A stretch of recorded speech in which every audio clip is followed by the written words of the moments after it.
हो क्या रहा है वहां? ये क्या दिया है राजकुमारी ने?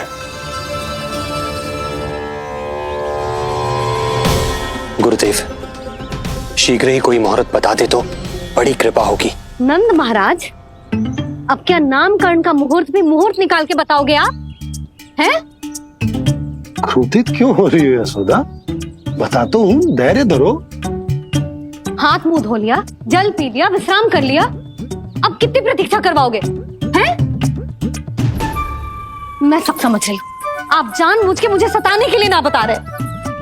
मैया कितनी भोली है बाबा, आप क्यों सता रहे हो उन्हें? बस बस बस, इतना भावुक होने की आवश्यकता ना है। बता तो, पंडित जी ने बताया है एक बहुत ही शुभ मुहूर्त आने वाले सप्ताह में ये है। और जानती हो जिस शुभ मुहूर्त किस दिन पड़ेगा? जिस दिन हमारा लल्ला पूरे 100 दिन का हो जाएगा। इससे अच्छा मुहूर्त तो हो ही नहीं सकता। धन्यवाद गुरुदेव।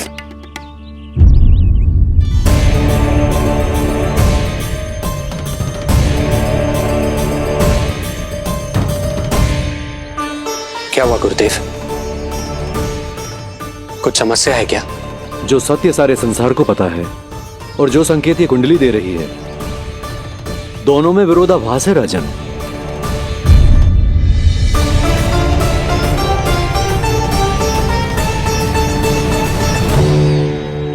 मैंने कहा ना राजन, उसकी चिंता करने की आवश्यकता नहीं है। ये कुंडली मुझसे कह रही है कि आपके भाग्य में केवल पुत्र थे। आपके भाग्य में केवल पुत्र थे, तो पुत्री कैसे हुई? इस कुंडली के अनुसार आपकी दोनों पत्नियों के एक एक पुत्र जीवित हैं।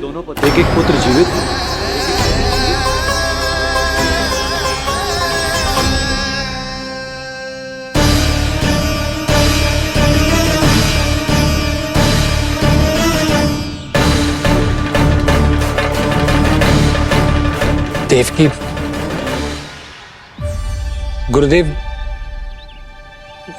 गुरुदेव मैं कुछ कैसे? कहने की आवश्यकता नहीं है राजन, मैं जानता हूं मेरे प्रश्नों के उत्तर कहां मिलेंगे। अरे कौन से प्रश्न और कैसे उत्तर? किस बारे में बात कर रहे हैं? ये लोग जो भी बात कर रहे हैं वो मुझे सुनाई क्यों नहीं थी? सही समय की प्रतीक्षा कीजिए राजन, आपके दोनों कार्य पूर्ण होंगे।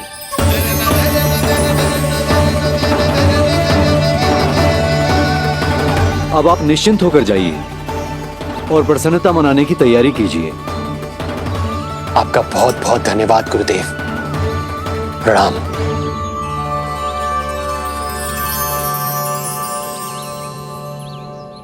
सच्ची? पहले नारायण को धन्यवाद दूं कि लल्ला को सूचना दूं? कुछ समझ में ना आ रहा। लल्ला मैं अभी आया।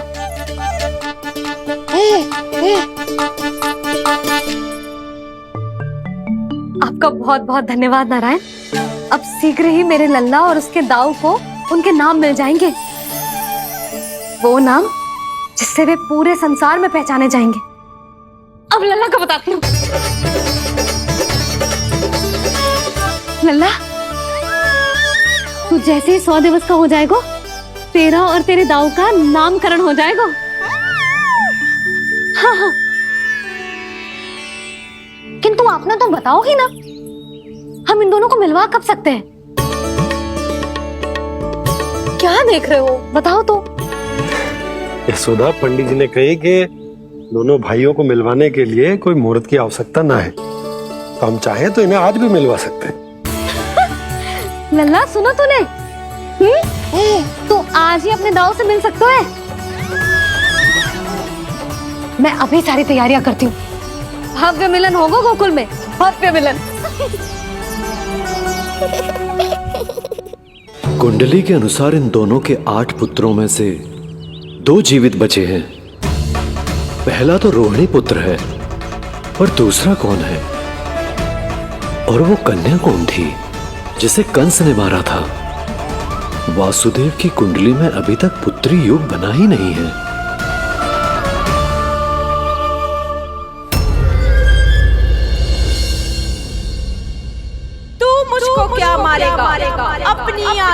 हाल काल तेरा अवतरित रूप है उसका उपाल।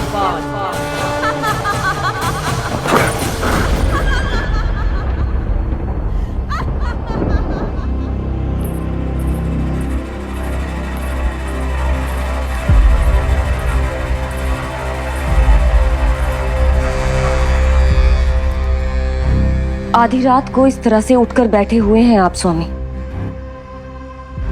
मैं ये तो नहीं जानती कि किस बुरे स्वप्न ने आपकी नींद छीन ली है, परंतु इतना अवश्य जानती हूं कि जो सूचना ये गुप्तचर लेकर आया है, इसे सुनकर आप रात भर सो नहीं पाएंगे।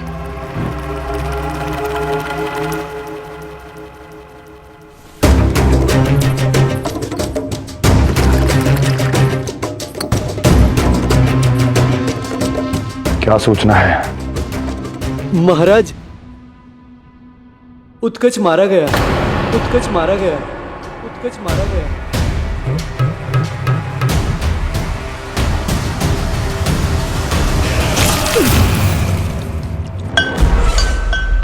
सूद वूद खो गए हो क्या अपनी?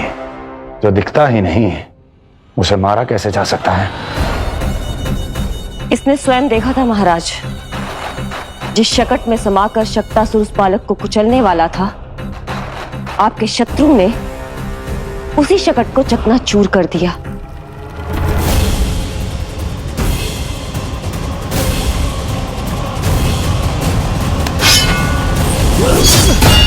महाराज क्षमा। लगता है आपके सैनिक और तलवार दोनों की धार कुंद पड़ गई है महाराज।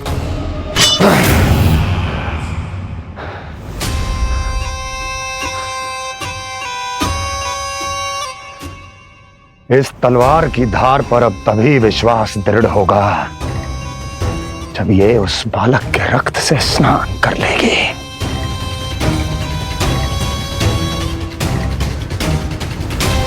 और कैसे कैसे?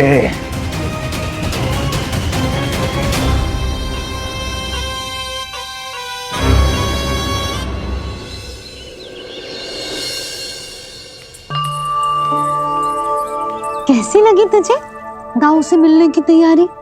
बहुत अच्छी है मैया, पर उससे भी अच्छी है वो प्रसन्नता जो इस मिलन के उत्साह में मुझे आपकी आंखों में दिख रही है।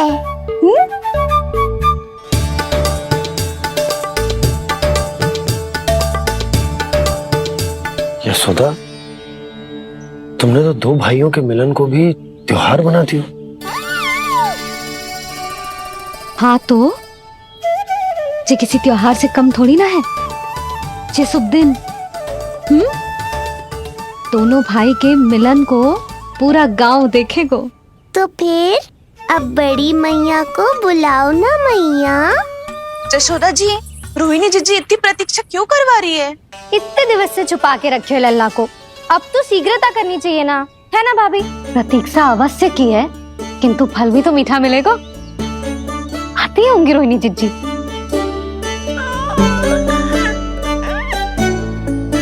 जीजी, कहीं उन्होंने अपना विचार तो ना बदल दियो?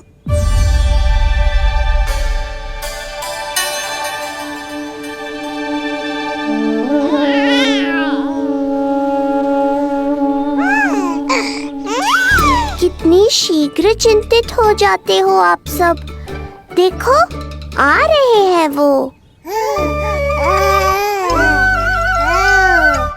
लाल छुपा रखने को विवश थी नियति की सताई, भूल के भय माज प्रभु की जग सम्मुख है लाई।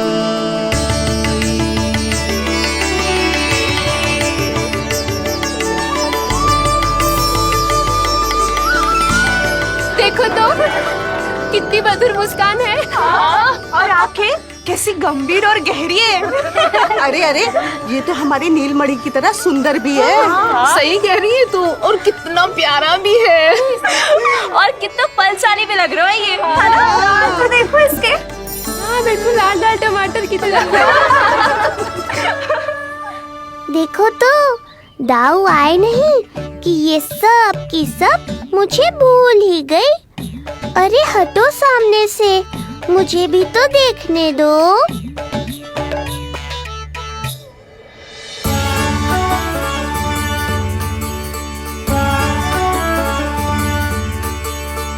मैया सहायता करो ना।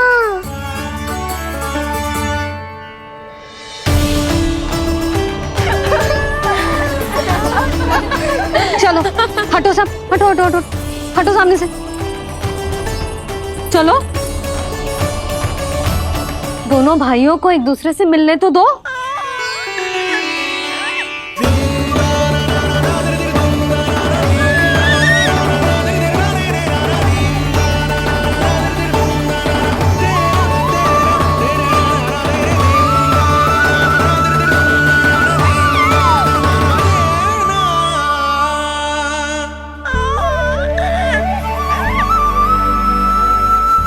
चल लल्ला, चल आजा।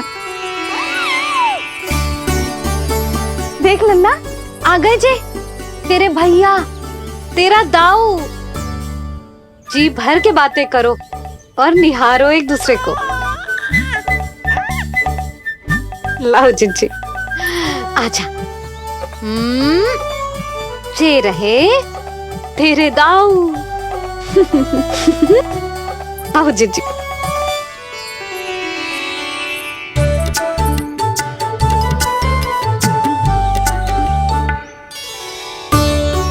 स्वागत है दाऊ। कितनी प्रतीक्षा के बाद अब जाकर आपसे भेंट हुई है।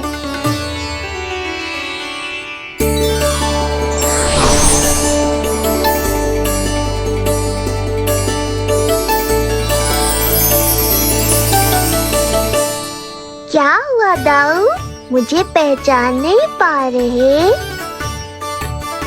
कितनी देर लगाओगे दाऊ? अब तो पहचान लो, छोटा भाई हूँ आपका।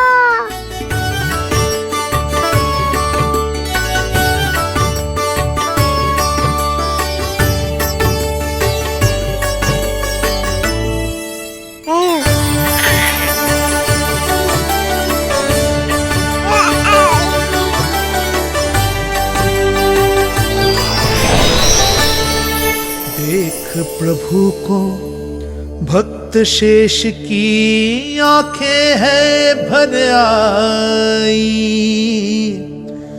भावुक हरि भी निहारे की अब मिलन की बेल आई।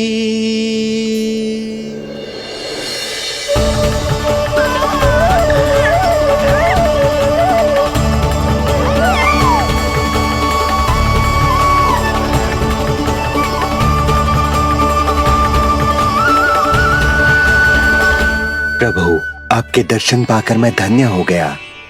प्रभु नहीं, छोटा भाई पुकारो शेष। ये कैसे संभव है? आप नारायण हैं, मेरे प्रभु। ये जानते हुए भी मैं आपसे बड़ा कैसे बन सकता हूँ? हर दुविधा की तरह इसका भी समाधान है शेष। अब तो हम एक दूसरे से मिल भी चुके हैं। पृथ्वी पर हमारा सूत्र जुड़ चुका है, इसलिए समय के साथ तुम ये भूल जाओगे कि तुम्हारा ये भाई मेरा ही अवतार है। ये क्या कह रहे हैं प्रभु?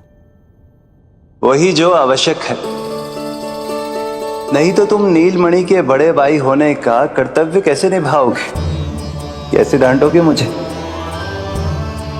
और बड़े होने के नाते मुझ पर अधिकार कैसे दिखाओगे?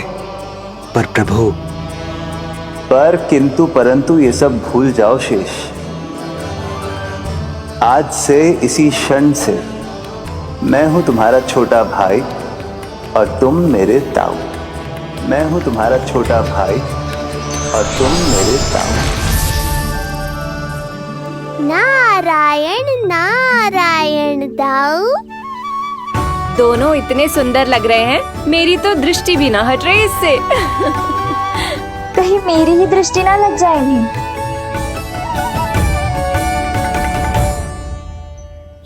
प्रतिदिन की कथा है दाऊ। हे नारायण, मेरे कानों से तो अभी से रक्त निकलने लगा। आदत डाल लो दाऊ, अब तो सहना ही पड़ेगा।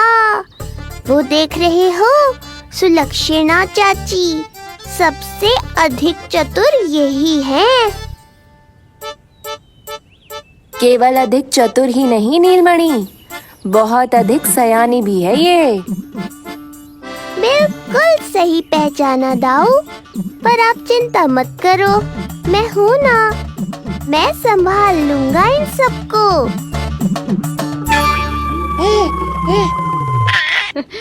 देखो तो जिज्जी, इन दोनों की दृष्टि एक दूसरे से ऐसी चिपक गई है कि अब हटने का नाम ही ना ले रही।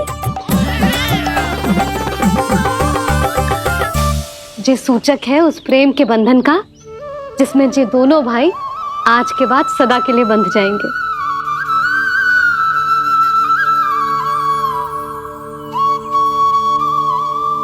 मुझसे भूल हो गई यशोदा, मैंने इन दोनों को पहले ही मिलवा देना चाहिए था।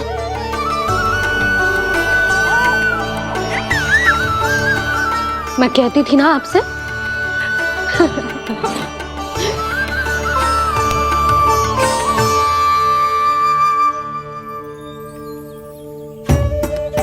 आई मैं।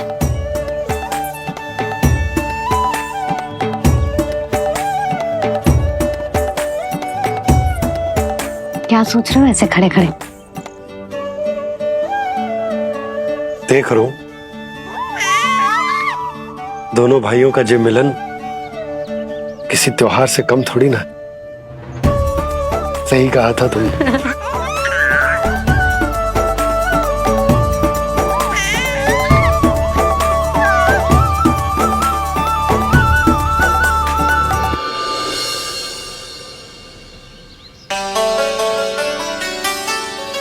सुना ना तूने जो गोपिया क्या कह रही थी कि नीलमणि का दाऊ कितना बलशाली है।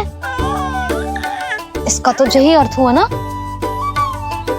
कि नीलमणि अपने दाऊ जितना बलशाली ना है। अब समझा मैया कि आज मुझसे इतना व्यायाम क्यों करवाया जा रहा है। पर मुझे पता है मेरा नीलमणि सबसे अधिक बलशाली है। हाँ। उज्जवल ने कही थी ना, नीलमणि ने यूं उड़ा दिया था काले कौवे को मथुरा की ओर। और उज्जवल ने तो ये भी कही थी कि नीलमणि ने अपने पांव से सकट पे प्रहार भी किया था। कैसे किया था प्रहार? ऐसे किया था। लग गई मैया को। कैसे किया था? फिर से बता कैसे किया था?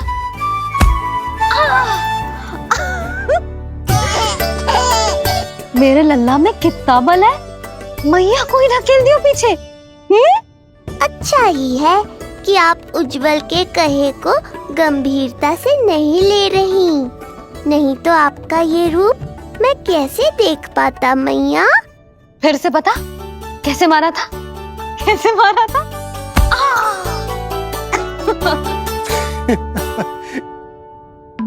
लल्ला तू बड़े के जैसे कब से हंसने लगो?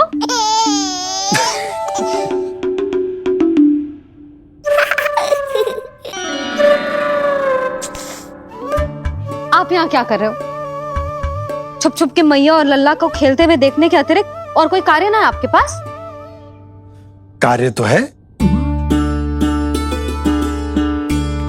पर यह अधिकार भी है कि मैं अपनी बड़ी सी पत्नी को अपने छोटे से लल्ला के साथ छोटे बालकों की तरह व्यवहार करते हुए देखूं। अब देख लियो ना, अब जाओ अपना कार्य करो। कार्य तो कर लूंगा, परंतु मेरा पेट मुझसे कह रहा है कि इसे भूख लगी।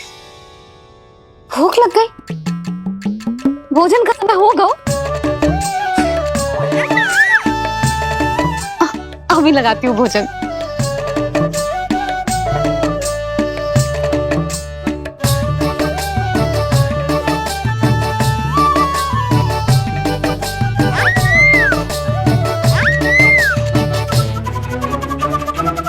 क्या हुआ लल्ला, इतना उतावला क्यों हो रहा है तू?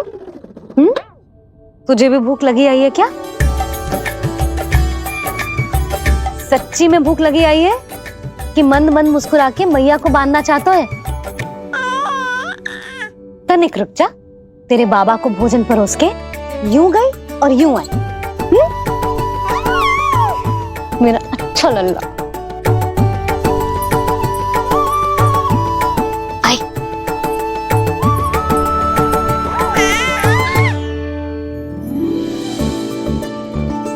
आज केवल रोटी है खाने में? ना, दाल है ना, तरकारी भी है, दही है, लड्डू भी है। तो दाल ले आओ। अभिलाई है।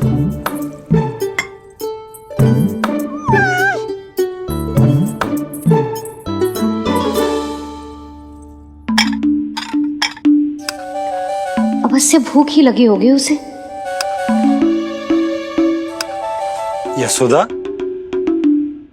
दही नहीं दाल। क्षमा करना, भूल हो गई।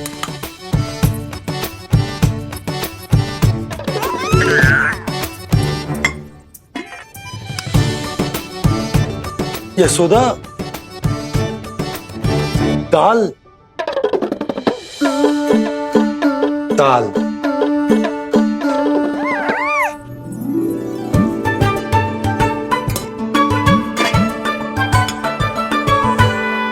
अब ऐसे क्या देख रहे हो?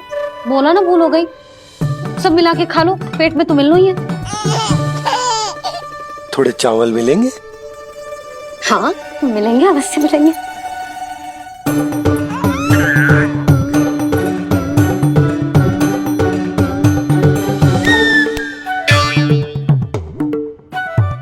लड्डू नहीं, चावल।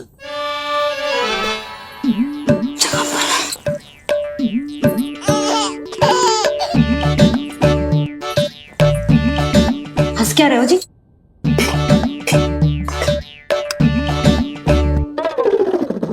आज व्यायाम भी बहुत कस के करवाओ था मैंने, कहीं अधिक भूख तो ना लगी होगी। सच्ची यशोदा, बिल्कुल ना बदली तू। पहले रामू की चिंता में व्याकुल रहती थी और अब हम नीलमणि में तुम्हारा मन लगा रहता। हाँ तो लल्ला भूखा हो और मैया का मन व्याकुल भी ना हो, ऐसा हो सकता है भला? फिर तो दूध पिला दो ना उसको। चाहूं? शीघ्र जाओ। किंतु आप तो खा रहे हो ना पतिदेव।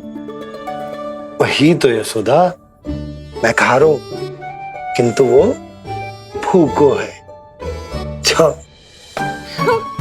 ठीक है। यहाँ थी तो लल्ला की भूख के लिए चिंतित थी, अब वहां जाएगी तो पक्का मेरे भोजन के बारे में चिंता करेगी।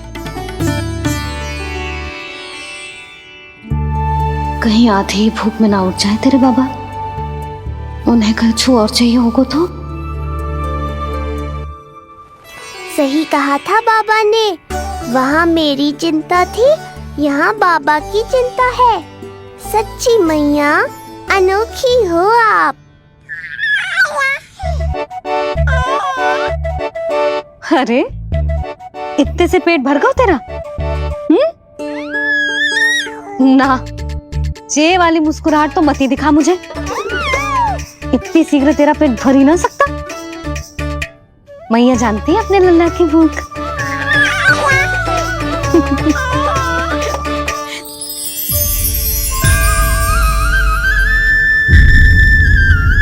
ये क्या है लल्ला? ये क्या था तेरे मुंह में? दिखा दिखा।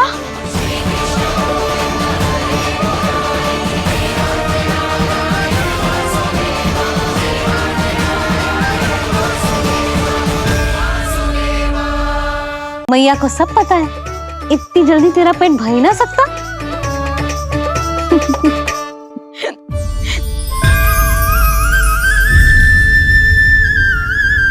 ये क्या है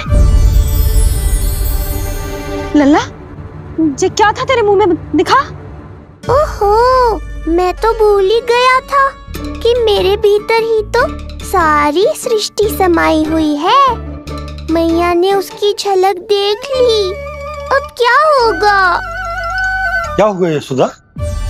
सुनो जी, जी हमारे लल्ला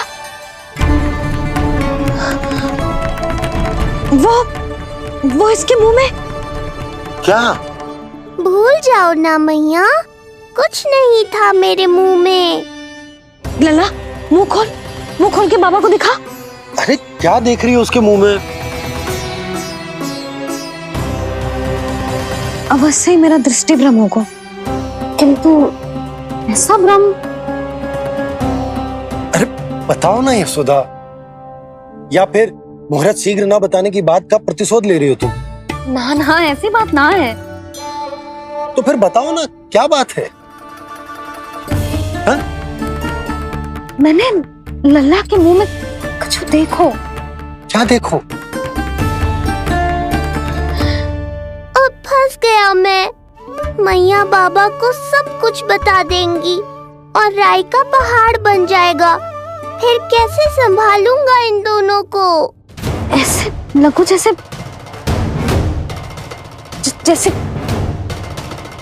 जैसे पूरा का पूरा ब्रह्मांड। ब्रह्मांड लल्ला के मुंह में। अच्छा, तुम मेरा मुंह देखो।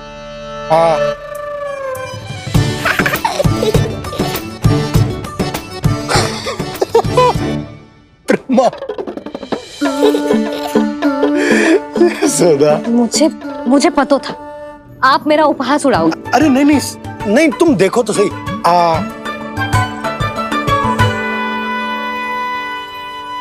ब्रह्मांड ना सही, गोकुल तो दिखना चाहिए। अरे गोकुल को राजा हूं मैं, है कि ना? है? देखो, अरे देखो। धन्यवाद बाबा, आपने इस बात को गंभीरता से नहीं लिया, इसलिए अब मैया भी नहीं लेंगी। आज तो बचा लिया आपने। आज के बाद ना आपको कुछ बताऊंगी ही ना। आप जाओ, नामकरण उत्सव की तैयारी करो। और हाँ, इस बार भी उत्सव छोटा ही करना है, जे तो मत ही बोलना आप। हाँ। अब इसे कैसे समझाऊं कि हम कोई भी उत्सव बड़ा ना कर सकते? व्यर्थ ही कंस की दृष्टि पड़ जाएगी हम पर।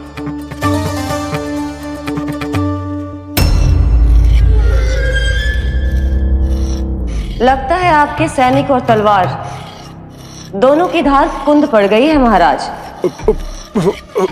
महाराज, मुझे भय था कि कहीं ऋषि गर्ग मुझे श्राप ना दे दे।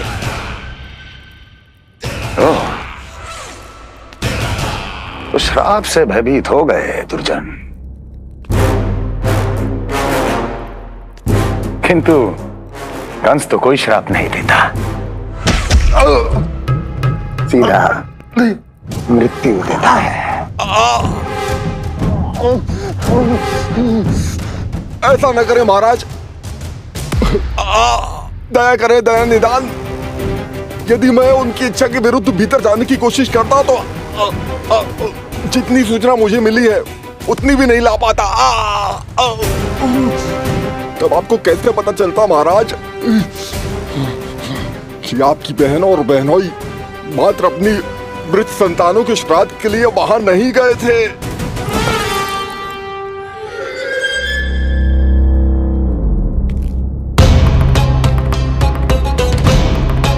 आगे बोलो। पूरी तरह तो नहीं सुन पाया महाराज, किंतु मैंने स्वयं अपने नेत्रों से देखा है महाराज। राजकुमारी देवकी ने ऋषि गर्ग के हाथ में कुछ दिया था। ये सत्य है महाराज, और ऋषि गर्ग ने उन दोनों को वचन भी दिया था। सही समय की प्रतीक्षा कीजिए राजन, आपके दोनों कार्य पूर्ण होंगे। महाराज, मैं आपका सबसे विश्वसनीय सेवक हूं। आपके हर आदेश का पालन करना मेरा अधिकार है, और मैंने अपने अधिकारों का पालन किया भी है महाराज। किंतु फिर भी यदि मेरी ओर से कोई भूल हुई हो, मुझे क्षमा करे दया निदान, मुझे क्षमा करे। इसका अर्थ है कि उत्कच सही कह रहा था। वो दोनों अवश्य ही कोई ना कोई षड्यंत्र रच रहे हैं मेरे विरुद्ध। समय आ गया है, अब मुझे किसी ऐसे की खोज करनी होगी जो उतना ही शक्तिशाली हो जितनी की मेरी ये तलवार।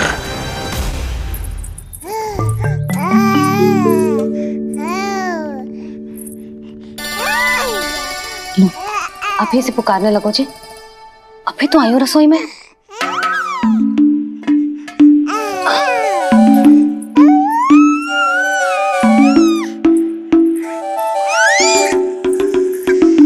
शीघ्र ही तुझे भी अपने बाबा का हाथ बटाना पड़ेगा, समझ रहे हो ना? बटाएगा ना हाथ? अभी जे 100 दिन का भी ना हो और जे इस नन्हे से बालक को काम काज का भार सौंपने की बात करने लगे। काम का नाम सुनते ही मुख से स्वर ना निकल रहे तेरे। अभी तो बड़ा ऊ कर रहा था। बता, हाथ बटाएगो के ना? अरे बता ना।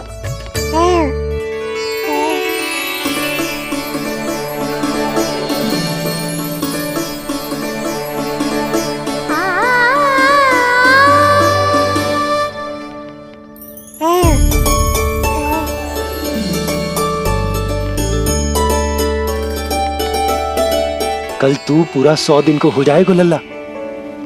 पंडित जी आएंगे, तुझे नया नाम मिलेगा।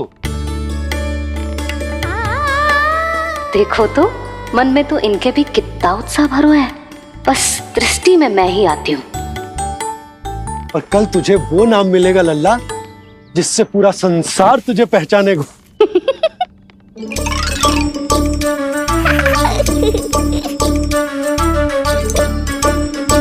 अब लल्ला, कितना कार्य शेष है और तूने मुझे बातों में लगा लियो। मुझे क्यों फंसा रहे हो बाबा? छुपाने की कोई आवश्यकता ना है। जितनी उत्साहित मैं हूँ उतने ही उत्साहित आप भी हो इसके नामकरण को लेके, पता है मुझे। लल्ला के नामकरण पे उसके बाबा उत्साहित ना होंगे? बिल्कुल होंगे, इसीलिए तो कह रही हूँ अपना उत्साह बांटो अपने लल्ला के साथ। मैं अभी आई। अच्छा, ऐसे तो तुम लल्ला को छोड़ के कहीं ना जाती। अभी कहाँ चली? रोहिणी जिज्जी के पास, और कहाँ। लल्ला और उसके दाऊ के नामकरण की तैयारी करनी है कि ना। कितने लोगों को आमंत्रित करना है, कितने प्रकार की मिठाइयां बनानी है, ढोल वाले को कितने बजे का समय देना है, ये सब सुनिश्चित करना है ना, ताकि ये उत्सव गोकुल का सबसे बड़ा उत्सव हो। अरे सूची देनी है जिज्जी को।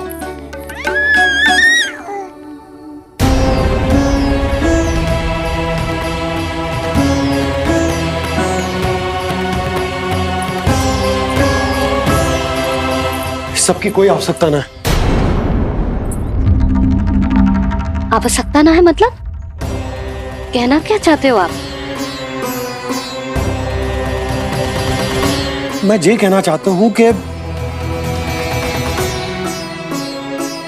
यशोदा, सत्य तो ये है कि हमें दुख में ना अत्यधिक दुखी होना चाहिए और ना सुख में अत्यधिक उत्साहित। प्रसन्नता कितने भी क्यों ना, हमें उत्सव संयम से ही मनाना चाहिए। इतने वर्ष संयम ही तो रखा था ना नंद जी। ये समय संयम का ना आनंद से बावले हो जाने का है। यशोदा, हम आयोजन छोटा ही करेंगे। मैं कुछ सोच समझ कर ही तो कह रहा हूँ।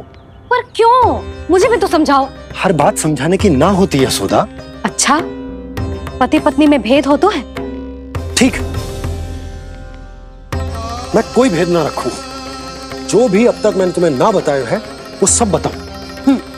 ओहो, क्या कर रहे हो बाबा? कंस के बारे में कुछ बता मत देना मैया को। वो मंगला है ना, उसने आज शाम को ही बछड़ा दियो और भाद्रपद का मास लगभग बीतने को ही है, तो धीरे धीरे शरद ऋतु आ जाएगी, दूध की हानि भी कम हो जाएगी। हा? और वो सरजू है ना, उसको बैद जी ने पूरे पखवाड़े का विश्राम के लिए कहा है। क्यों? क्योंकि वो ठाट से गिर गए थे और गिरते समय उसे भीतरी चोट लग गई थी। अरे और... बस बस बस, ये सब मुझे क्यों बता रहे हो? इसका नामकरण से क्या संबंध? तुम्ही ने तो कही ना कि पति पत्नी के बीच में कोई भेद ना होता। तो मुझे जो भी बात पता है मैं तुम्हें बताऊंगा। कितनी समझदारी से बात बदल देते हो आप, और भोली भाली मैं आपकी बातों में आ जाती हूँ, और इस सब में असली बात तो रह ही जाती है। किंतु आज बात मेरे लल्ला की है। उत्सव तो विशाल ही होगा, और इस बारे में कछु और ना सुनूंगी मैं। आप लल्ला का ध्यान रखो, मैं जा रही हूँ रोहिणी जीजी के पास। यशोदा,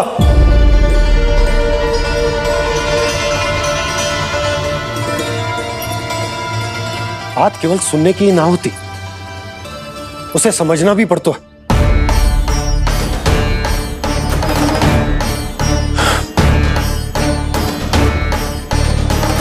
विश्वास है ना मुझ पर? मैं कुछ सोच समझ कर ही कर रहा हूं ना। उत्सव तो छोटा ही होगा।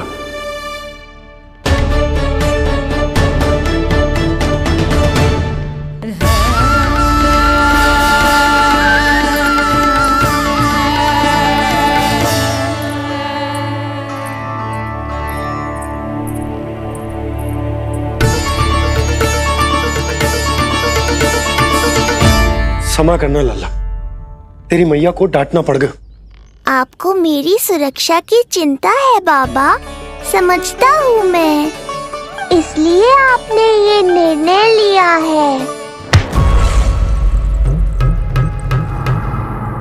समझ में नहीं आता, कब कौन सा निर्णय क्यों लेते हैं आप? यदि कंस को समझना इतना आसान होता तो कंस नहीं होता। ये नया सिंहासन उसके लिए है जो मेरा विश्वास पात्र बनेगा। मेरे दाहिने हाथ की तरह मेरे मन के सबसे निकट होगा वो। मंत्री परिषद में विशेष स्थान की प्राप्ति होगी। मेरे बाद पूरे राज्य के लिए उसी का वचन होगा। शासन। किंतु ये अधिकार केवल उसे प्राप्त होगा जो मेरी परीक्षा में उत्तीर्ण होगा। मेरा सबसे महत्वपूर्ण कार्य करेगा वो। इसलिए जाओ, कह दो सभी बाहुबलियों को, महाबलियों को, दैत्यों को, दानवों को, प्रेतों को, पिशाचों को, सभी को यह सूचना दे दो ना ना ना ना, सूचना नहीं, चुनौती दो कि यदि साहस है तो आए, मेरी परीक्षा में उत्तीर्ण हो और इस सिंहासन पर बैठने का अधिकार प्राप्त कर ले। जाओ। और हां, ये अवश्य कहना कि केवल वही आए जिनके हृदय में साहस का ज्वालामुखी धधकता हो, जिनकी तलवारें पर्वतों का सीना चीरने को व्याकुल हो, जिनकी संकल्प शक्ति इतनी दृढ़ हो कि मृत्यु से टक्कर ले लें। कायर नहीं चाहिए मुझे। जाओ। महाराज, आप जिसे भी ये विशेष पद देंगे, भविष्य में यदि वही हमारे शीश पर बैठ गया तो क्या करेंगे आप? पहले ऐसा कोई योद्धा सामने तो आए अस्ति, जो उस विष्णु के अवतार का संहार कर सके।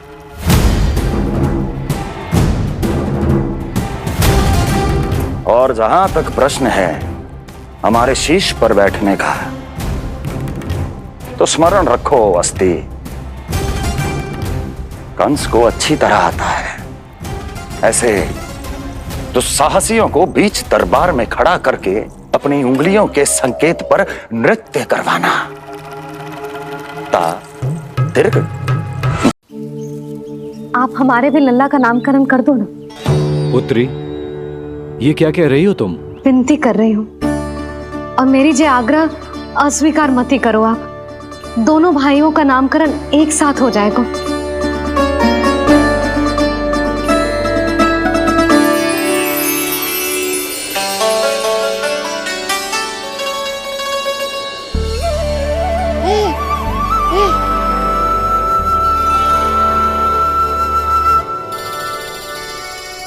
कितने प्यारे और निर्दोष बालक हैं।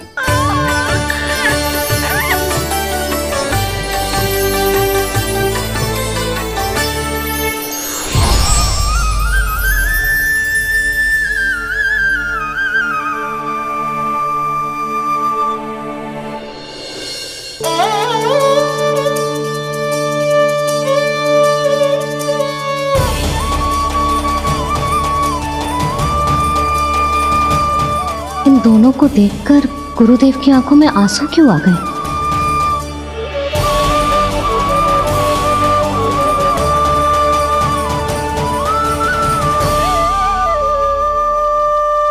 ये क्या कर रहे हैं ऋषिवर? संभालिए अपने आप को, नहीं तो मेरा रहस्य खुल जाएगा आज। अरे ऋषिवर, हाथ मत जोड़िए। इससे पहले कि गड़बड़ हो जाए, अपनी नमस्कार मुद्रा को आशीर्वाद मुद्रा में बदल दीजिए।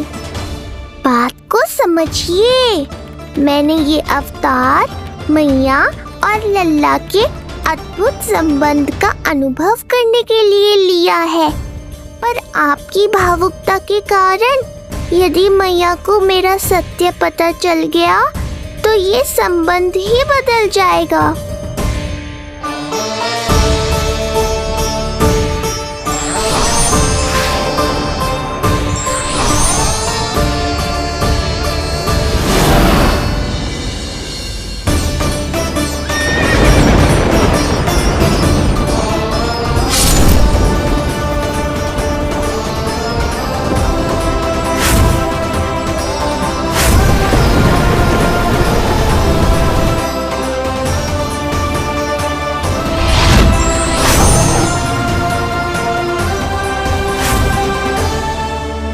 अब आप सब कुछ जान चुके हैं ऋषिवर, इसलिए अब मेरे सामने हाथ जोड़कर मेरे सत्य को उजागर मत कीजिए।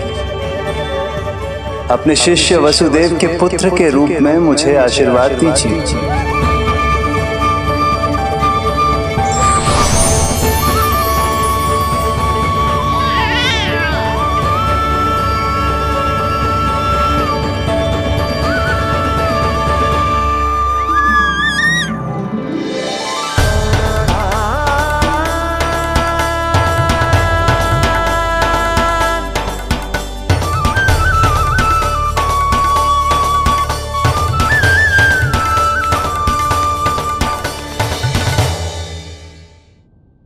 ऋषिवर, आप मौन क्यों हैं? और आपकी आंखों में आंसू, सब कुछ ठीक है ना? अब तो आप हमारे लल्ला का नामकरण करोगे ना? इन दोनों का नामकरण करना मेरा सौभाग्य होगा पुत्री।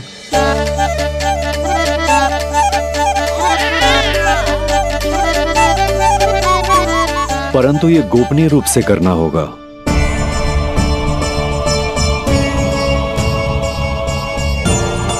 अवश्य ही स्वामी का आग्रह होगा, ताकि कंस की बुरी दृष्टि हमारे पुत्र पर ना पड़े। ये तो बहुत महान ऋषि हैं, इन्हें कंस के अत्याचारों के बारे में अवश्य पता होगा। अपनी संतान का नामकरण संस्कार करना एक मां के लिए उत्सव से कम नहीं होता है,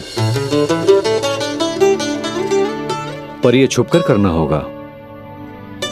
आप दोनों को स्वीकार तो है ना? जैसी आपकी आज्ञा गुरुदेव।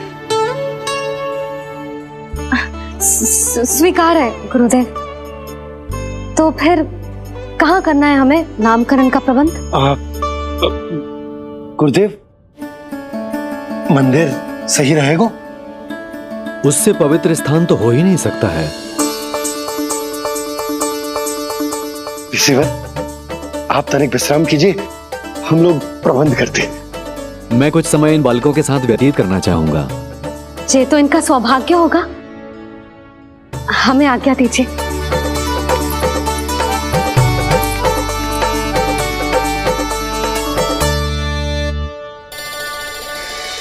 प्रभु, स्वयं भगवान होकर भी आपको बंदी गृह में जन्म लेना पड़ा। अब अपनी मां को छोड़कर दूसरी मां के यहां पलना पड़ रहा है। जब से गोकुल आए हैं छुप छुप कर रहना पड़ रहा है। इतनी नन्ही सी अवस्था में दुष्ट कंस के कितने ही आक्रमणों का सामना कर चुके हैं आप। और जिस उत्सव में सभी सप्तऋषियों और सभी देवी देवताओं को साक्षी बनकर आना चाहिए, उस नामकरण उत्सव को यहां एकांत में करना पड़ रहा है। क्यों प्रभु, इतने कष्टों को सहकर ये अवतार क्यों लिया है आपने? दुष्टों का नाश करने के लिए, धर्म की स्थापना करने के लिए और सबसे अधिक मैया की ममता का अनुभव करने के लिए। पर इसके लिए इतने कष्ट? मानव जीवन लिया है तो कष्ट तो उठाने ही पड़ेंगे ऋषिवर। मानव जीवन की आंच जला रही है, फिर भी आप मुस्कुरा रहे हैं प्रभु। ये कैसा अनोखा अवतार है। आंच में जलकर भी यदि मैं नहीं मुस्कुराऊंगा तो अपने भक्तों को क्या शिक्षा दूंगा मैं? आज एक कंस का प्रकोप है, भविष्य में सहस्रों कंस होंगे और आने वाले युगों में होंगे अनगिनत कंस। उस समय मेरे भक्तों को पता होना चाहिए कि अपने कष्टों को कैसे सहना है और धर्म के पथ पर अडिग कैसे रहना है।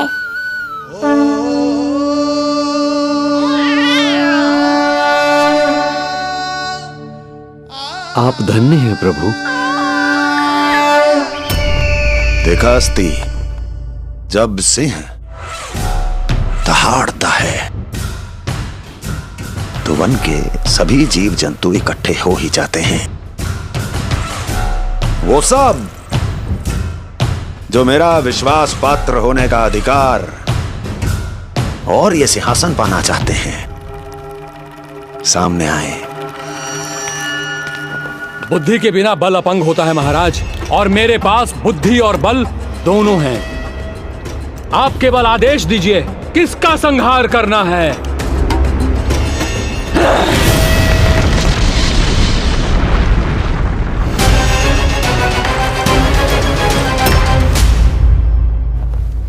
सारी तैयारी हो गई। बोलो। आप गुरुदेव को बुला लो, मैं रोनी जीजी और बालकों को ले आती हूँ। यशोदा, तुम रुष्ट तो ना हो ना मुझसे? मैं भला रुष्ट क्यों होने लगी? नहीं, तुम जो उत्सव बड़े धूमधाम से करना चाहती थी और बहुत प्रसन्न हूँ मैं कि हमारे लल्ला का नामकरण स्वयं ऋषि गर्ग पूरे विधि विधान से कर रहे हैं। मैं समझ गई, उत्सव बड़ा हो या ना हो, प्रसन्नता बड़ी होनी चाहिए। अरे मैं तो इतनी उत्साहित हूँ कि दोनों भाइयों का नामकरण आज के शुभ मुहूर्त पे हो रहा है। तो इससे पहले जो बीत जाए, जाओ। आप भी बुला लो।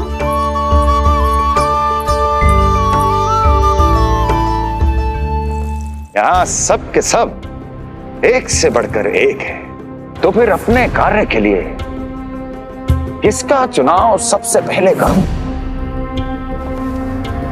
मेरा सामर्थ्य तो आपने अभी तक देखा ही नहीं महाराज। चुटकी बजाकर शत्रुओं का विनाश कर सकता हूं मैं।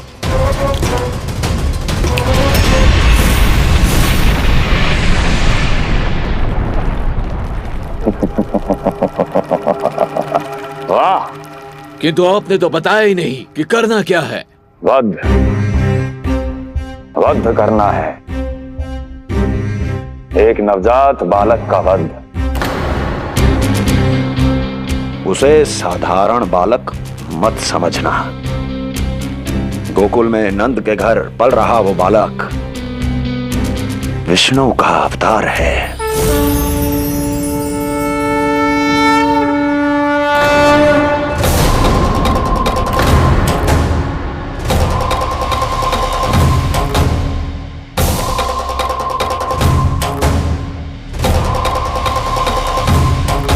क्या हुआ?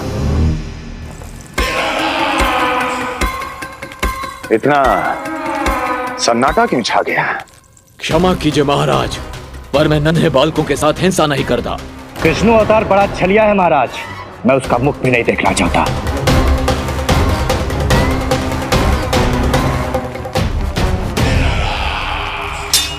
गाने दो इन्हें। वैसे भी इस सिंहासन के लिए मुझे कायरों की कोई आवश्यकता नहीं। जाने दो।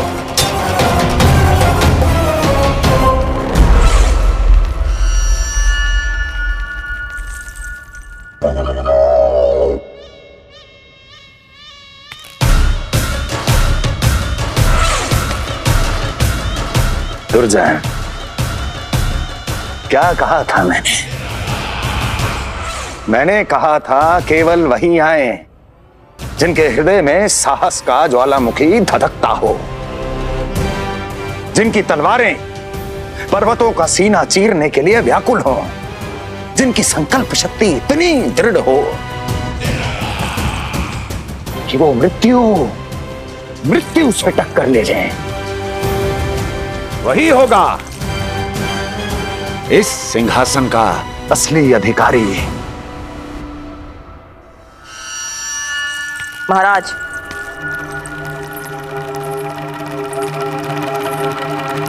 ना तो आपके दिए इस सम्मान का कोई मूल्य रह गया है और ना ही आपके भय का। अभी अभी आपने ही कहा था ना कि जब वन में कोई सिंह दहाड़ता है तो उस वन के सभी जीव जंतु एक जगह एकत्रित हो जाते हैं, परंतु उसी वन में जब कोई बब्बर सिंह दहाड़ता है तो वही जीव जंतु भय के मारे इधर उधर भागने लगते हैं। निश्चित ही वो बालक इन सब के लिए बब्बर सिंह बन चुका है।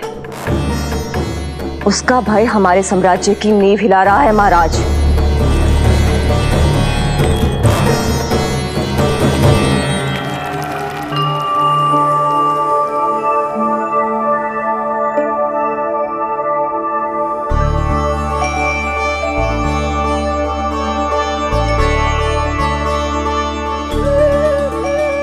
हे नारायण, मेरा मार्गदर्शन कीजिए।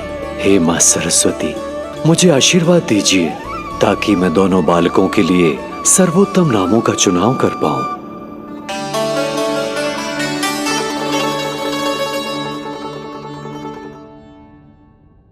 आपके पुत्र को बड़े भाई के कर्तव्य का निर्वाह करना है और इस दायित्व को प्रभु श्री राम से अच्छा किसने निभाया है? जैसा अटूट संबंध उनका अपने भाइयों के साथ था, मैं श्री नारायण से प्रार्थना करता हूं कि वैसा ही प्रेमपूर्ण संबंध इसका भी अपने छोटे भाई के साथ हो।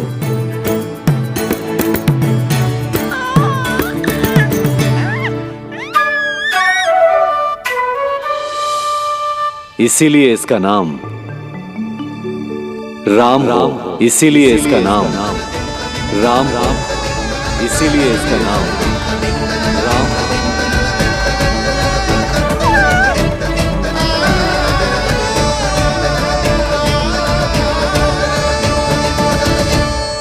बड़े भाई में आदर्श, न्याय, संकल्प बल के साथ साथ शारीरिक बल भी होना चाहिए। मैं देख पा रहा हूं ये बालक इन सब बलों के लिए जाना जाएगा। इसलिए जो नाम इसके व्यक्तित्व के लिए सबसे उचित है वो है बलराम, बलराम, बलराम।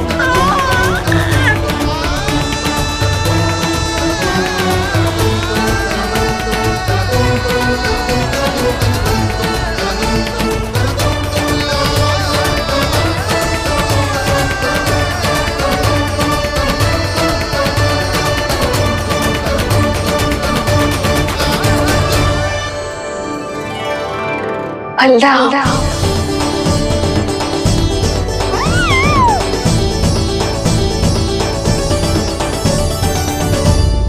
तो फिर उसका नाम बल राम रखना। कैसा अद्भुत संयोग है रिसीवर।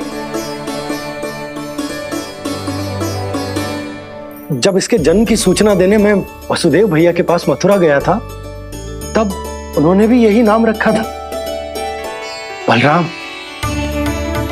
ये संयोग नहीं, नारायण की इच्छा है नंदराज। बलराम से अधिक उपयुक्त नाम इस बलराम के लिए कुछ और हो ही नहीं सकता है। पर मैं तो दाऊ कहकर ही बुलाऊंगा इन्हें, बलदाऊ।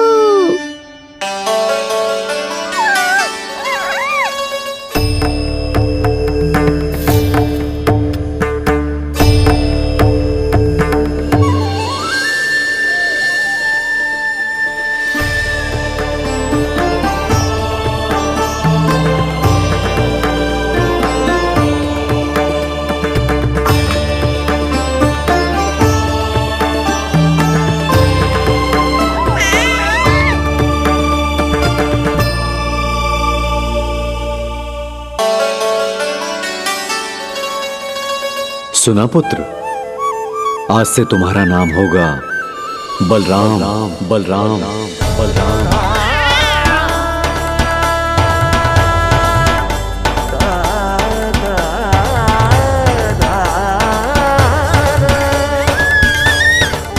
गुरुदेव, कितना अद्भुत नाम दिया है आपने इसे।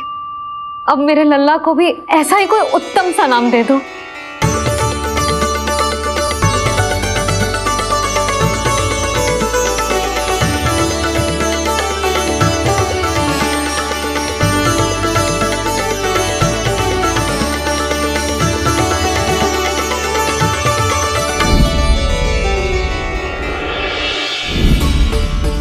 ये कठिन दायित्व आपने ही मुझे सौंपा है प्रभु। इसे निभाने की क्षमता भी आप ही दीजिए।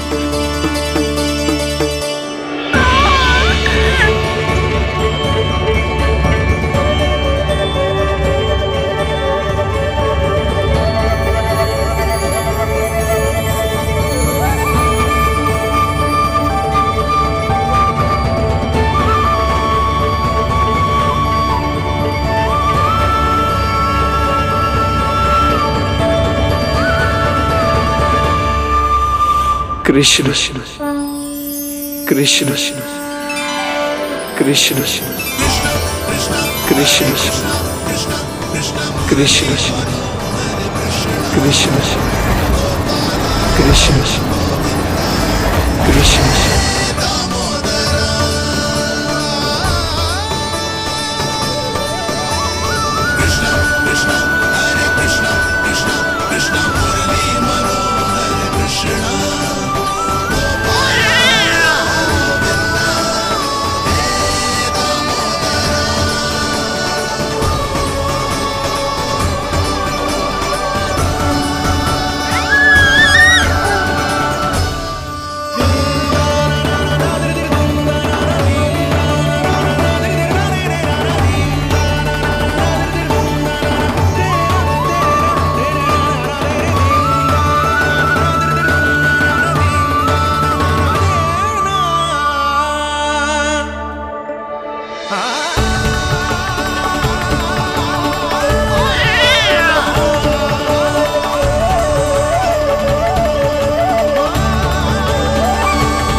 कृष्ण कोई साधारण शब्द नहीं है।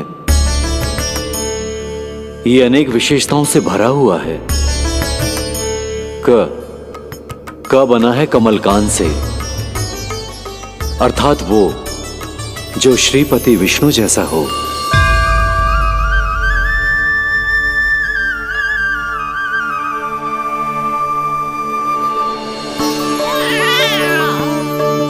री की उत्पत्ति हुई है श्री राम से, अर्थात वो जो सबके हृदय में बस जाए।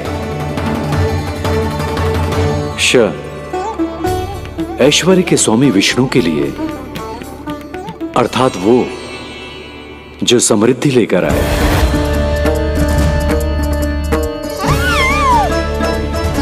और ना है नरसिंह के लिए, अर्थात वो जो रक्षा करे। और अंत में आकार की मात्रा सूचक है अग्निदेव का, अर्थात वो जो स्वयं तप कर सबको पवित्र कर दे।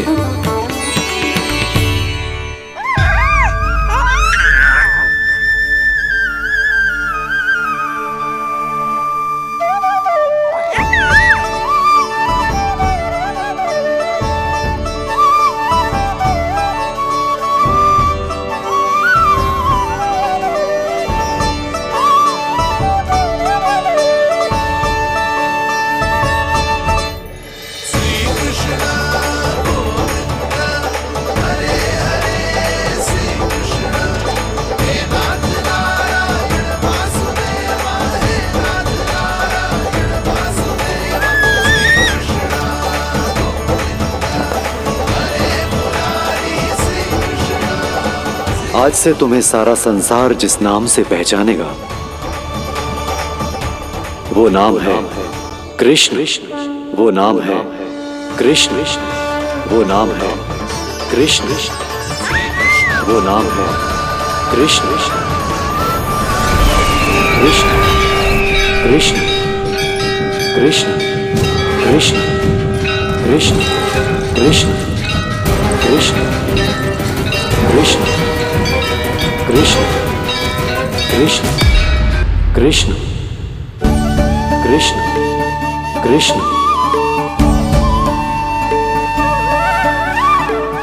यशोमती मैया के नंद लाला, यशोमती मैया के नंद लाला। असुरी कार्य करने वालों के लिए कृष्ण नाम का अर्थ एक और भी होगा। वो घनी अंधेरी रात जिसमें इसने जन्म लिया, पर इससे जो प्रेम करते हैं उन सभी के लिए कृष्ण नाम का अर्थ होगा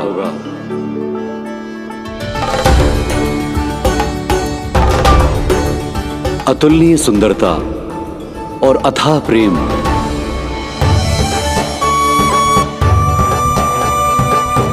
इन दोनों विशेषताओं का साक्षात स्वरूप होगा ये कृष्ण।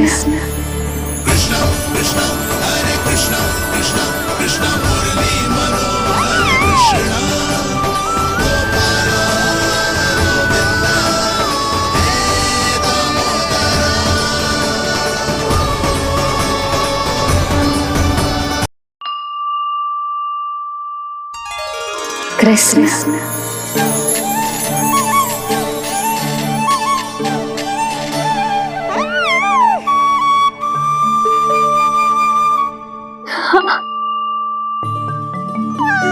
और जो मानवता के शत्रु हैं उनके जीवन में ये नाम अशांति, असुरक्षा, भय उत्पन्न करेगा, पर सात्विक प्रवृत्ति के व्यक्तियों के लिए ये नाम शांति, संतोष और सुख का सूचक होगा।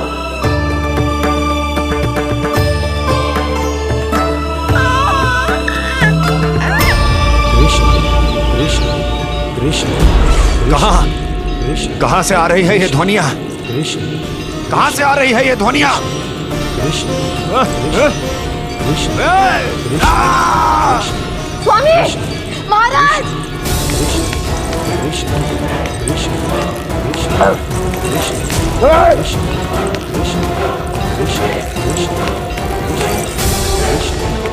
कैसी ध्वनि महाराज?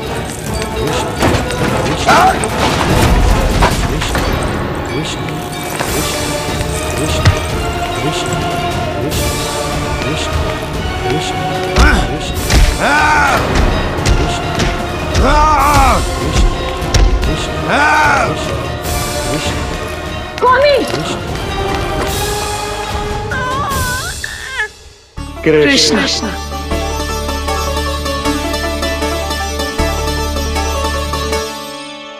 कृष्ण,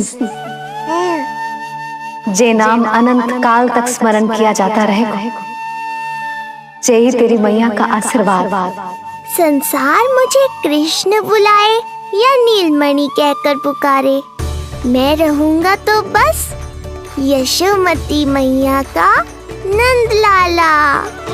यशोमती मैया के नंद लाला, यशोमती मैया के नंद लाला।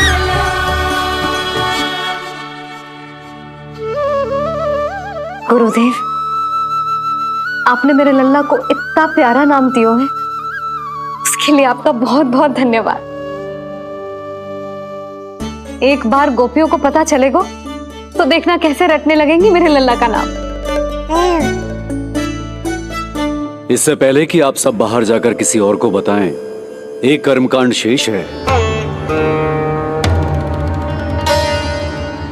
नामकरण के बाद पिता को आशीर्वाद के रूप में कुछ न कुछ उपहार बालक को अवश्य देना चाहिए।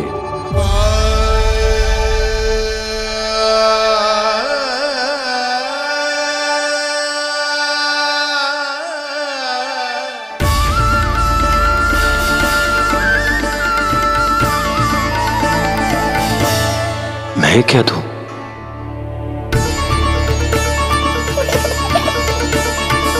वासुदेव मेरे शिष्य हैं और उनकी अनुपस्थिति में यह दायित्व मैं निभाऊंगा।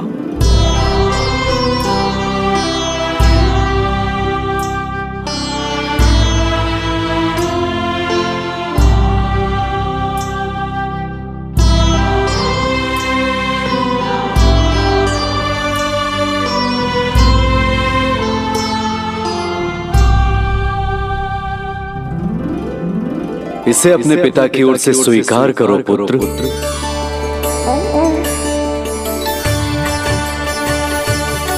कल्याण हो।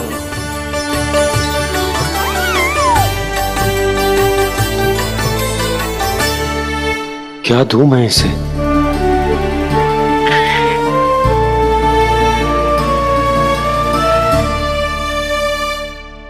आप सोच क्या रहे हो? आशीर्वाद दो ना अपने कृष्ण को।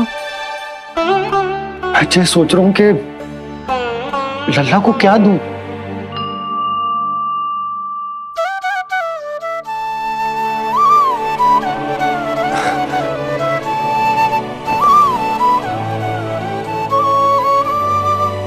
लल्ला, तू स्वयं ही बता दे तुझे क्या चाहिए।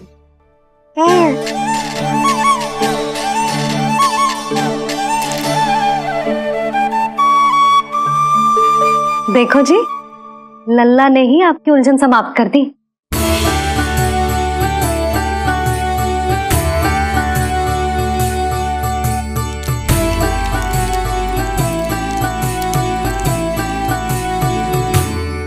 मेरा आशीर्वाद कि तेरा जे नाम कृष्ण तेरी प्रजा के लिए बहुत हितकारी हो। गुरुवर, आप भी इसे आशीर्वाद दें। जिनके आशीर्वाद से ये पूरा संसार संचालित होता है, उन्हें मैं क्या आशीर्वाद दूं?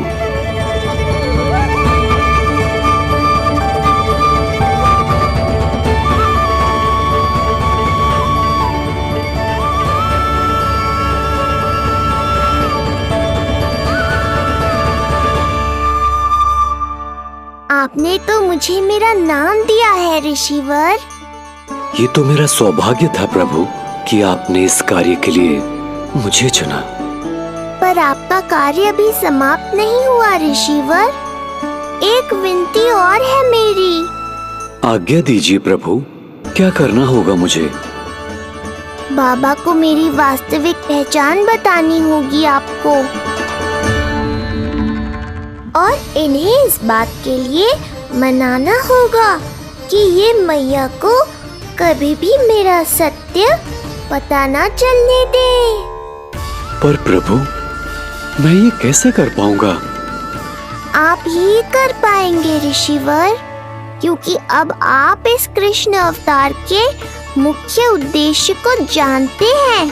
बंद करो, बंद करो ये ध्वनिया। कौन सी ध्वनिया? ये ध्वनिया बंद करो, बंद करो। क्या सुनाई दे रहा है आप? ये शब्द जो मेरे कानों में गूंज रहा है।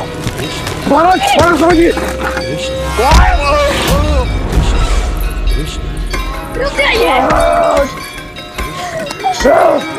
महाराज,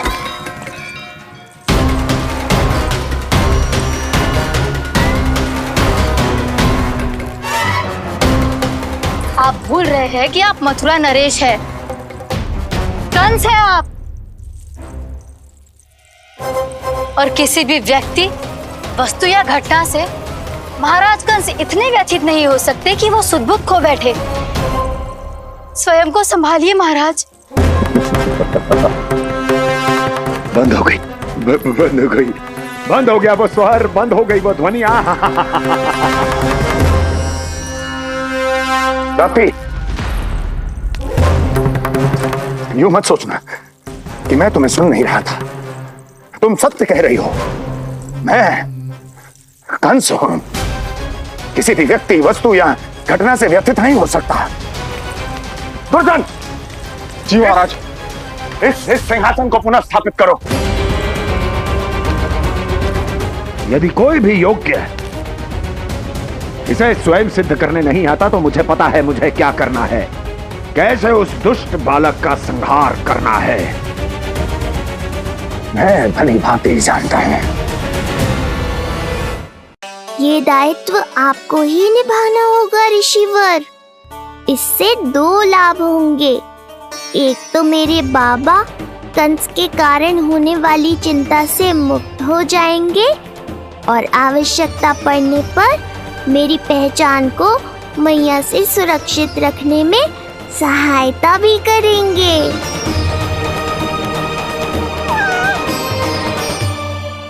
नंदराज, अब बलराम और कृष्ण दोनों को भूख लग गई होगी।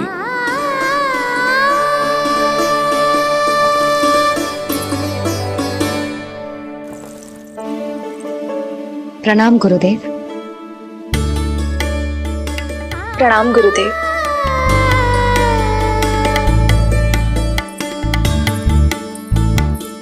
गुरुदेव, अब आप भी विश्राम कर लीजिए। नहीं नंदराज, मुझे शीघ्र ही मथुरा पहुंचना है।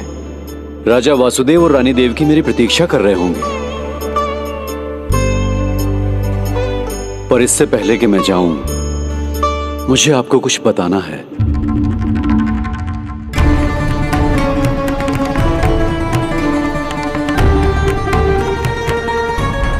गुरुदेव, आपके ललाट पर बल पड़ गए।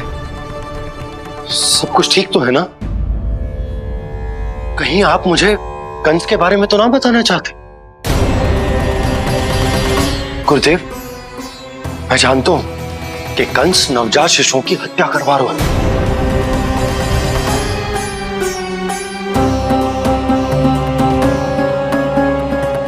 कंस नहीं, कृष्ण के बारे में कुछ कहना है मुझे।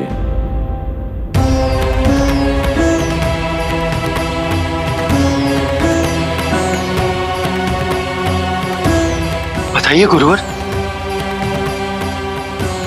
मैं एक ऐसा सत्य बताने जा रहा हूं नंदराज, जो है तो वरदान, पर उसे स्वीकारना आपके लिए बहुत कठिन होगा। गुरुदेव, आप जो कह रहे हैं वो मैं समझ ना पा रहा हूं। बताइए ना।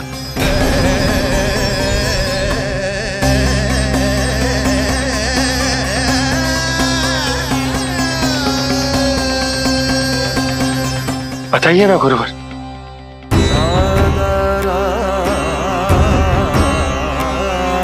सत्य यह है नंदराज, कृष्ण राजा वासुदेव के पुत्र हैं। कृष्ण राजा वासुदेव के पुत्र हैं। कृष्ण राजा वासुदेव के पुत्र हैं।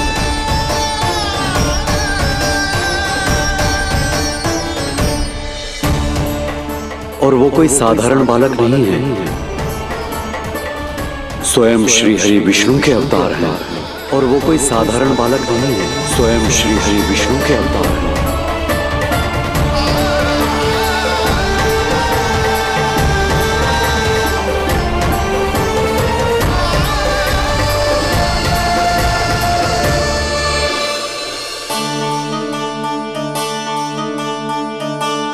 कछु विचित्र लग रहा है। कौन हो तुम? मैं हूं श्री विष्णु का अवतार। कैसे संभव है गुरुदेव? वो तो नन्हा सा बालक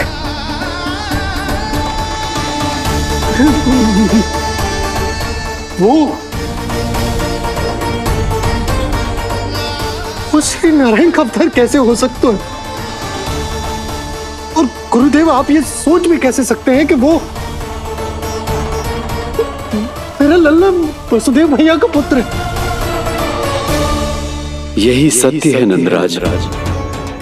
पिछले जन्म में मिले वरदान का फल है ये।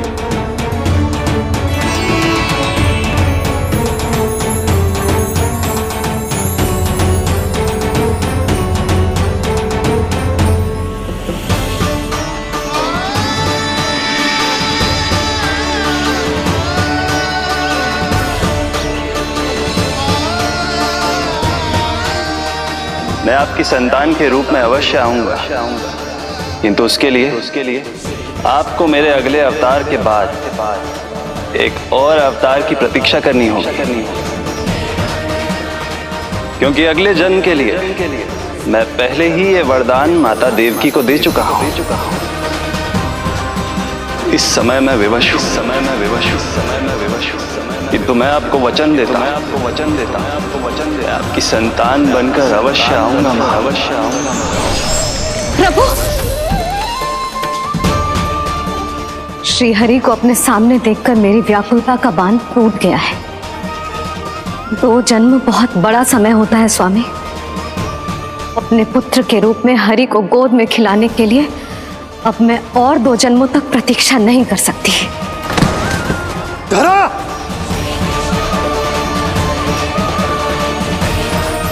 माता देवकी को मैं पहले ही वचन दे चुका हूं, इसलिए विधि के विधान के अनुसार मुझे उन्हीं का पुत्र बनकर जन्म लेना होगा।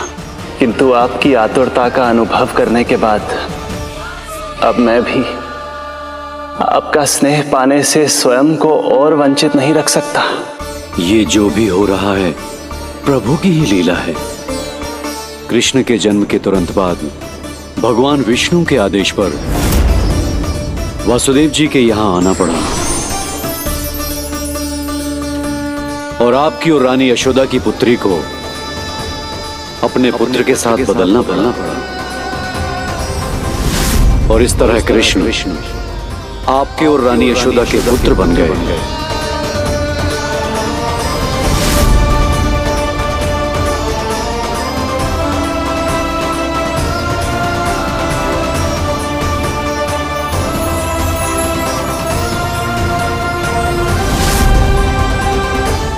आपने सही कही थी गुरुदेव। जिस सुनने में तो वरदान ही लगता,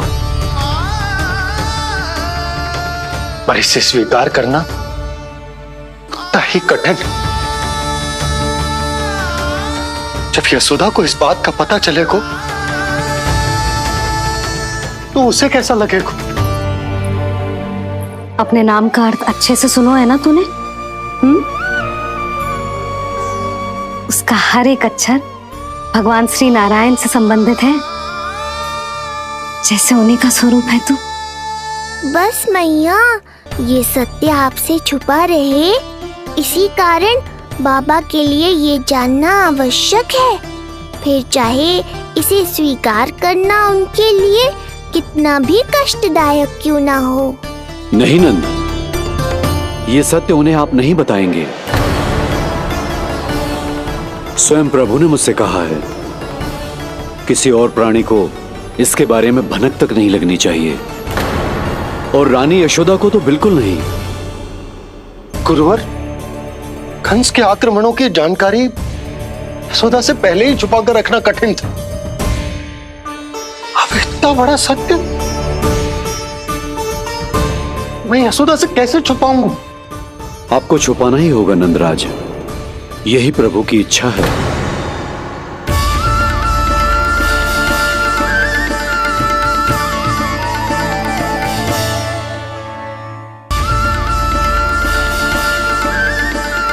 और क्यों गुरुवर? ताकि नारायण अपनी मैया की ममता का अनुभव कर पाए। यही तो उनके अवतार का मुख्य उद्देश्य है। मुख्य उद्देश्य? हाँ नंदराज, नर नारायण के अवतार में अपनी तपस्या करते समय प्रभु ने जो अनुभव किया था, उसके कारण ममता के सुख का अनुभव करने के लिए प्रभु व्याकुल हो उठे थे। ऐसा क्या हुआ था, मुझे भी बताइए। हो सकता है ये बात इस सत्य को स्वीकार करने में मेरी सहायता करे। बहुत समय पहले की बात है। अनेक देवी देवता परम प्रभु विष्णु के पास बैकुंठ गए थे। वहां प्रभु की आंखों में आंसू देखकर वो सभी स्तब्ध रह गए।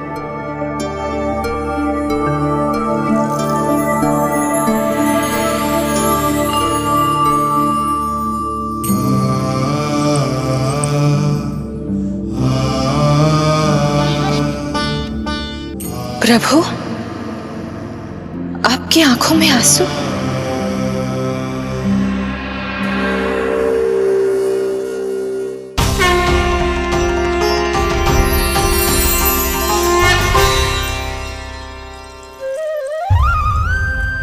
चिंता मत कीजिए, आप सब तो जानते हैं हिरण्यकश्यप को मारने के लिए मैंने नरसिंह अर्थात आधे मानव और आधे सिंह के रूप में अवतार लिया था। उस राक्षस का वध करने के बाद नर और सिंह दोनों भागों ने अलग अलग होकर नर और नारायण के रूप में पुनः जन्म लिया। वर्तमान में वो दोनों बद्रिकाश्रम में तपस्या कर रहे हैं।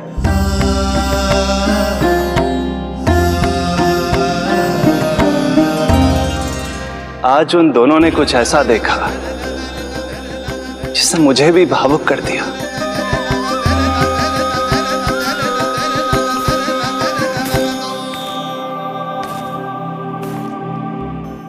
सखा, ये युवक कौन है?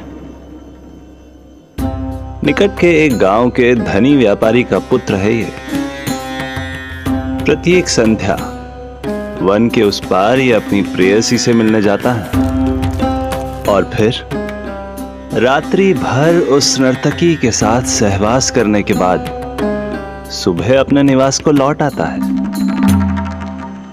यदि यही इसका नित्य क्रम है तो फिर आज ये इतने तनाव में क्यों है?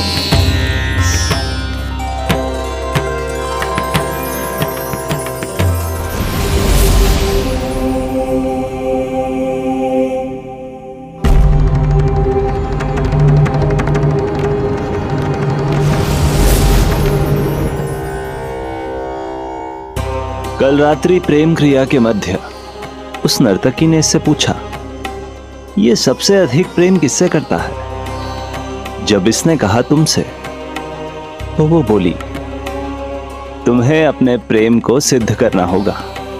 अपनी मां के हृदय को उसके तन से अलग कर मुझे सौंपना होगा। मां का हृदय?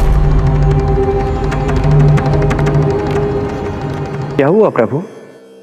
वो लाया अपनी मां का हृदय? ये जिज्ञासा यक्ष प्रश्न बनकर पूरे दिन नर और नारायण के मस्तिष्क में कौंधती रही। उन्होंने संध्या होने तक वहीं नदी किनारे प्रतीक्षा करने का निर्णय लिया ताकि वो ये जान सके कि क्या वो युवक अपनी क्रूर प्रेयसी को छोड़ेगा या वासना में अंधा होकर अपनी ही माता की हत्या करने का जघन्य अपराध करेगा। अब उसके वन पार करने का समय बीत चुका है। युवक ने विवेक का परिचय दिया है सखा। हे प्रभु, आपका कोटि कोटि धन्यवाद।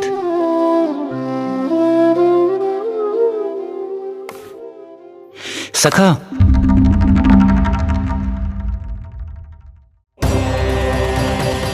सखा मुझे बताओ, जो अकल्पनीय था कहीं वो घट तो नहीं गया?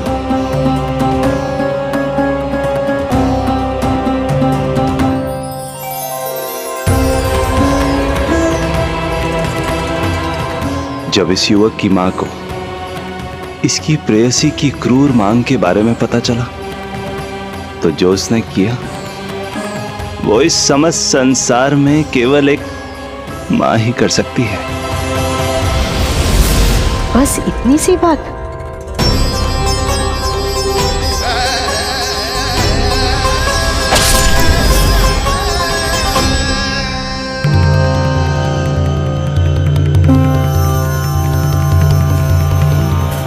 संभाल के मेरे बेटे, कहीं चोट ना लग जाए तुझे। संभाल के मेरे बेटे, कहीं चोट ना लग जाए तुझे। संभाल के मेरे बेटे, कहीं चोट ना लग जाए तुझे।